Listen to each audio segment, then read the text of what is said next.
नमस्कार, मी डॉक्टर प्रवीण कुमार देवरे, जिल्हाधिकारी बुलढाणा जिल्ह्यातील सर्व शेतकरी बांधव आणि भगिनींना माझी नम्र विनंती आहे।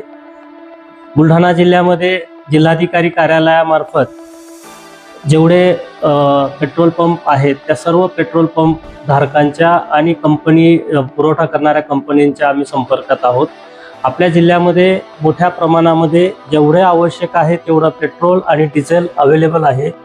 कालच आम्ही माननीय पालकमंत्री महोदयांच्या मार्गदर्शनाखाली एक प्रेस नोट इश्यू केली होती।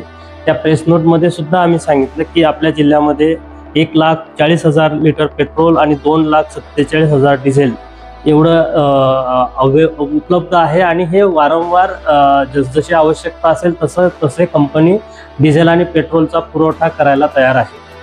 आता ज्या पेट्रोल पंपावर शेतकरी बांधवांनी गर्दी केलेली आहे किंवा ज्या पेट्रोल पंपावर डिझेल पेट्रोल संपलेलं आहे त्या ठिकाणी तातडीने पेट्रोल आणि डिझेल उपलब्ध करून देण्याची आम्ही दक्षता घेत आहोत।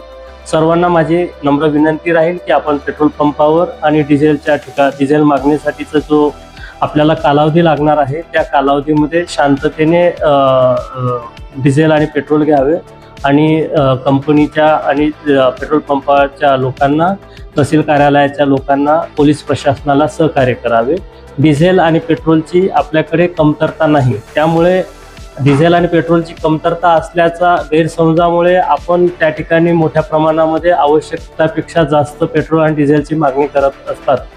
त्यावेळेला थोडीसं बाचाबाची होते किंवा आपली नाराजी होती, हे मी समजू शकतो, परंतु ही मी खात्री देतो की आपल्या जिल्ह्यामध्ये डिझेल आणि पेट्रोलचा पुरवठा कमी होणार नाही। आपण कृपया या बाबतीमध्ये निश्चिंत राहावे आणि प्रशासनाला सहकार्य करावे।